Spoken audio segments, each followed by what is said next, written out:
बड़ी रेंज जो है कैसेट्स का है। आप ये देख सकते हैं, ये सब जितना भी ये ड्रॉर है, इन सब में कैसेट्स हैं। इन सब में यहाँ से वहाँ तक है।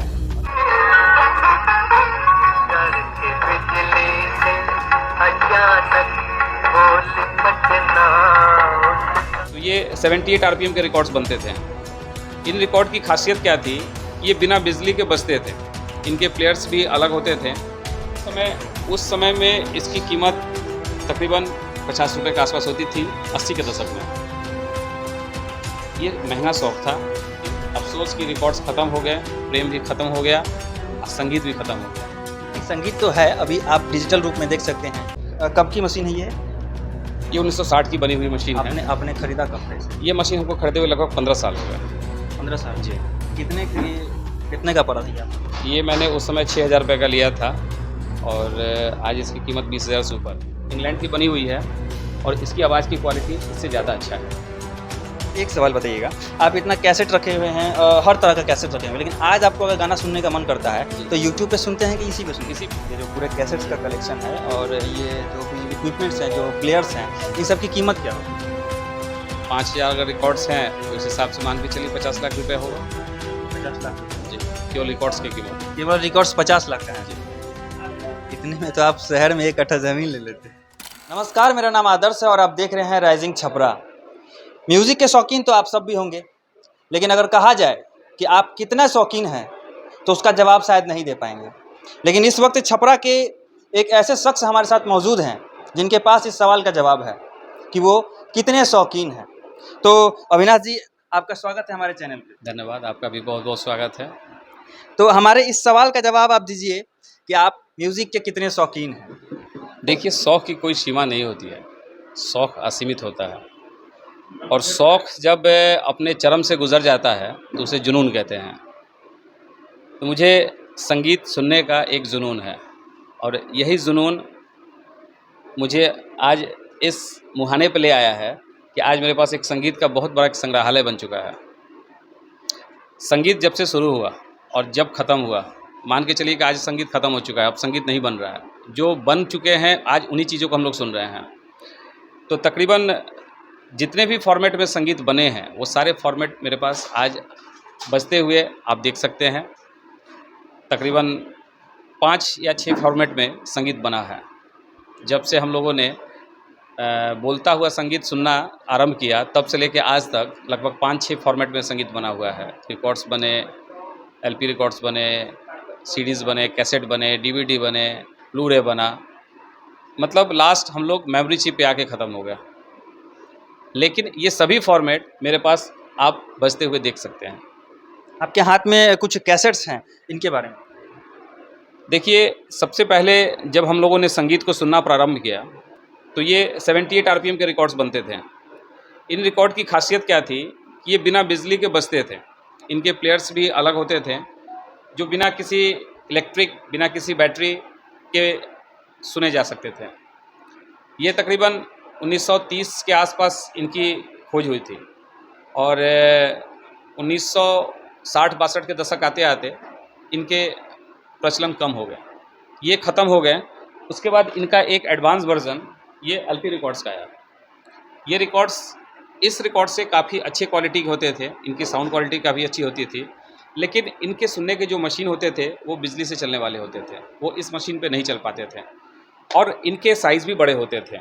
ये जो होते थे ये 12 इंची डायमीटर के होते थे और इनके दोनों तरफ गानों, जो फिल्मों के पूरे गाने होते थे, मतलब सारे गाने चले आते थे। तो ये तकरीबन 1992-93 तक प्रचलन में रहा। उसके बाद ये भी ख़त्म हो गया। फिर ज़माना आया कैसेट का। कैसेट तो खैर पहले ही निकल चुका था। ऑडियो कैसेट की जो प्रचलन थी वो तकरीबन 1976 के आसपास से शुरू हुई थी और लास्ट 1988 और 89 आते आते इनका भी प्रचलन कम होने लगा। फिर ज़माना आ गया सीडी का। फिर हम लोगों ने सीडी को देखा, सीडी की क्वालिटी और अच्छी हो गई। ये तकरीबन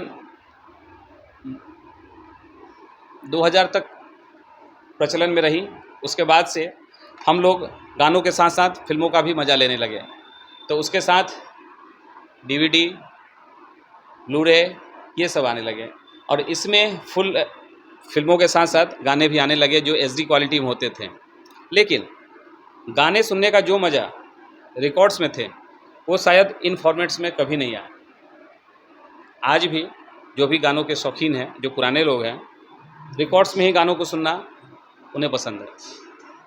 अच्छा, उस समय ये इन चीज़ों की कीमत क्या थी? इन कैसेट्स की कीमत क्या थी? देखिए ये हो या ये हो। उस समय में इसकी कीमत तकरीबन 50 रुपये के आसपास होती थी 80 के दशक में। ये महंगा शौक़ था। पहले के ज़माने में सभी के पास नहीं होता था। सभी के पास नहीं होता था, लेकिन लोग आपस में लेन देन रखते थे। तो इस संगीत के माध्यम से लोगों में प्रेम भी था। लोग जो रिकॉर्ड मेरे पास जैसे हैं आपके पास नहीं है, तो हम दोनों ने आपस में एक्सचेंज कर लिया। तो यहाँ रिकॉर्ड के साथ साथ लोगों में प्रेम का भी एक एक्सचेंज होता था, जिससे आदमी एक दूसरे से प्रेम का भावना भी रखता था। लेकिन अफसोस कि रिकॉर्ड्स ख़त्म हो गए, प्रेम भी ख़त्म हो गया और संगीत भी ख़त्म हो गया। नहीं, संगीत तो है, अभी आप डिजिटल रूप में देख सकते हैं। डिजिटल रूप में हम लोग देख सकते हैं, लेकिन उस संगीत को आप लंबे समय तक सुन नहीं सकते हैं। आज इस फिल्म को बने हुए रज़िया सुल्तान को तकरीबन 50 साल पूरा होने जा रहा है, लेकिन इसके गाने आज भी बज रहे हैं। लेकिन मुझे नहीं लगता है कि आज की जो फिल्में बन रही हैं वो 50 साल बाद बजेंगे। अच्छा बात बोला आपने। अभी हमारे सामने ग्रामोफोन है, इसके बारे में कुछ बताइए। ये अब ये देखने को नहीं मिलता है। जी हाँ, ये मशीन बिना बैटरी का चलने वाला मशीन है। इसमें कोई भी बिजली नहीं लगती है। ये केवल एक तरह के चाबी घुमाने से ये चलती है और ये कभी ना ख़राब होने वाली मशीन है। इसे बस संभाल के आप रखिए और जब मर्जी करे आप गाने सुन लीजिए। मतलब इसके मेंटेनेंस में कुछ नहीं करना पड़ता? कोई मेंटेनेंस में इसके मतलब कोई खर्च नहीं है। बस इसकी सुइयाँ बदलनी पड़ती हैं, इसको चाबी से घुमाना पड़ता है और इसको जब आप चाहें तब आप इसको बजा सकते हैं।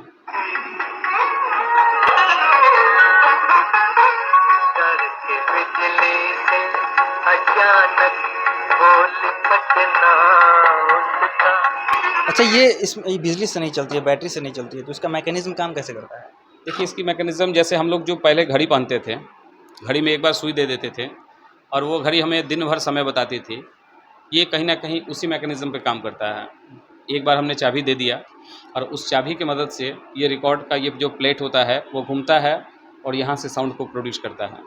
चाबी ये है। हाँ, ये उसकी हैंडल है। मान के चलिए जैसे घड़ी की सुई होती थी, उसको जो चाबी दिया जाता था उसी को ऐसे हम लोग घुमाते हैं और उसके अंदर एक तरह की, इसके स्प्रिंग में एक तरह की वैसी एनर्जी आ जाती है जो इस प्लेट को घुमाता है। और ये आपने रखा हुआ है? ये मशीन भी लगभग उसी मशीन से मिलता जुलता ये मशीन है। ये मशीन थोड़ा उससे ज़्यादा उन्नत क्वालिटी का है। ये मशीन इंग्लैंड की बनी हुई है और इसकी आवाज़ की क्वालिटी इससे ज़्यादा अच्छा है। ये तो हमारे शुरुआती दिनों के ये मशीन है, लेकिन ये मशीन 1960 की बनी हुई है और आज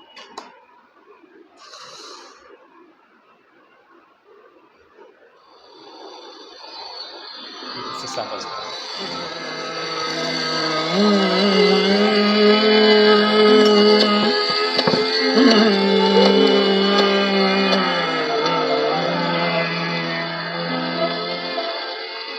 जिंदगी भर नहीं भूलेगी वो बरसात की रात एक अनजान। कब की मशीन है ये? ये 1960 की बनी हुई मशीन है। आपने खरीदा कब था इसे? ये मशीन हमको खरीदे हुए लगभग 15 साल हो गए। 15 साल? जी। कितने का पड़ा था ये? ये मैंने उस समय 6,000 रुपये का लिया था और आज इसकी कीमत 20,000 से ऊपर है। ये अगर आज भी कोई खरीदना चाहे तो आज मिलता है ये मशीन? देखिए, मिलता नहीं है, लेकिन जिन्होंने अपने संग्रह में एक से ज़्यादा रखा हुआ है, जिनके पास कलेक्शन है, जिनके पास ज़्यादा कलेक्शन है वो बेचते हैं। मतलब नया नहीं मिलता आज के समय? नया नहीं मिलता, ये तो बनना बंद हो गया अब। ये पहले के जो बने हुए हैं वो सारी वही मशीनें हैं। 6,000 में आपने 15 साल पहले उस खरीदा समय लिया था। कहाँ से मंगाया था इसे आपने? ये मैंने कलकत्ता से लिया था। और ये वाली मशीन कब की है? ये मैंने दिल्ली से लिया था। ये मशीन तो काफ़ी पुरानी है। कब की लगभग? फिर भी मेरे ख्याल से लगता है कि लगभग 50 साल से ऊपर की मशीन है ये। 50 साल? आपने कब लिया था इसे? मुझे लिए हुए 10 साल हो गए। 10 साल? इसकी कीमत क्या थी? इसकी कीमत ये तो ज़्यादा महंगा नहीं था। ये मशीनें इंडिया की ही बनी हुई है, लेकिन ये मशीन इंग्लैंड की बनी हुई है मशीन है। तो चलिए दिखाते हैं आपको। भैया ने और भी कलेक्शंस रखे हुए हैं। यहाँ बहुत सारे एम्पलीफायर्स हैं, कैसेट प्लेयर्स हैं और बहुत सारे, एक बहुत बड़ी रेंज जो है कैसेट्स का है। आप ये देख सकते हैं, ये सब जितना भी ये ड्रॉर है, इन सब में कैसेट्स हैं, इन सब में यहाँ से वहाँ तक है। और ये साउंड बॉक्स का कलेक्शन है, ये आपको एम्पलीफायर्स का कलेक्शन है। तो थोड़ा इन सब के बारे में थोड़ा बता दीजिए। ये अलग अलग फिल्मों के सारे रिकॉर्ड्स हैं। ये तकरीबन हमारी हिंदी फिल्मों में जो भी फिल्में बनी हैं और जो भी जिनके गाने चर्चित थे, उन सब फिल्मों के रिकॉर्ड्स हैं। लगभग ये काफ़ी ज़्यादा लग रहा है। कितना होगा ये कैसेट आपके पास? बड़े छोटे सब मिलाकर के 5000 के आसपास रिकॉर्ड होंगे। 5000 कैसेट्स रखे जी। आपने? इतना सुनते थे?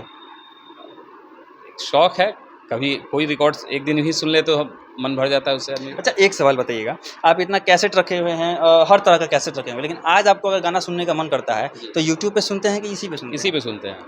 इसी पे सुनते हैं। जी। और अगर नया गाना सुनना हो तो? देखिए, नया का तो शौक ही नहीं है, बस हम लोग लता किशोर, रफ़ी, मुकेश, इन्हीं लोगों को सुनते हैं।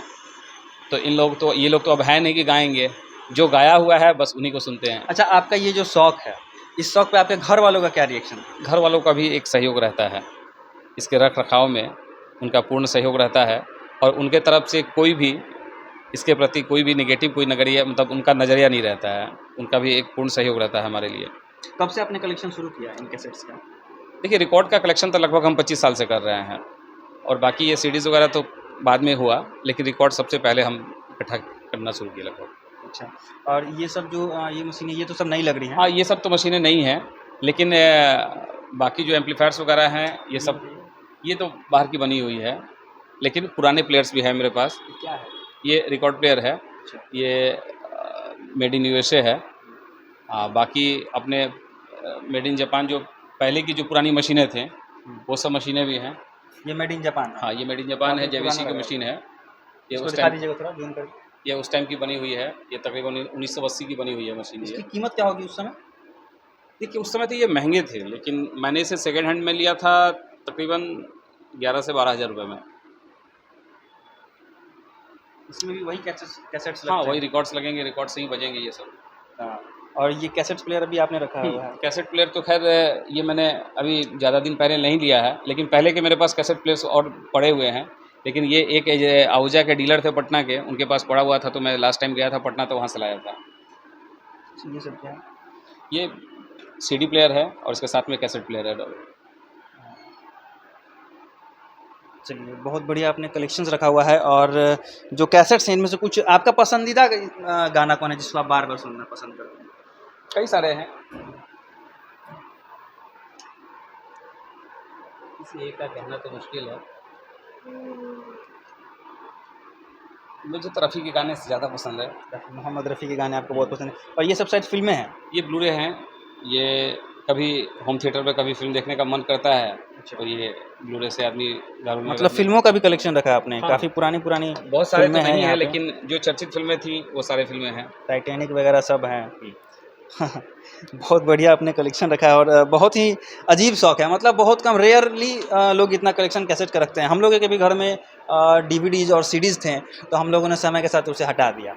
लेकिन और उसे आप रिकॉर्ड्स को भी संभाल के किसी ने नहीं रखा। जी, और आपने रिकॉर्ड्स तक को संभाल के रखा है, ये अपने आप में बहुत बड़ी बात है।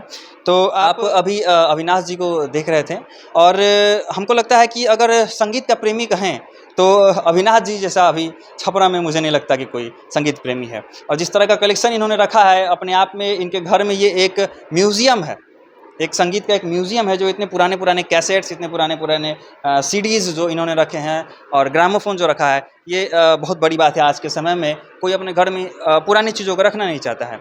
इनका शौक़ बहुत बड़ा, और शौक़ बड़ी चीज़ होती है। बहुत बहुत धन्यवाद सर। धन्यवाद आपका भी।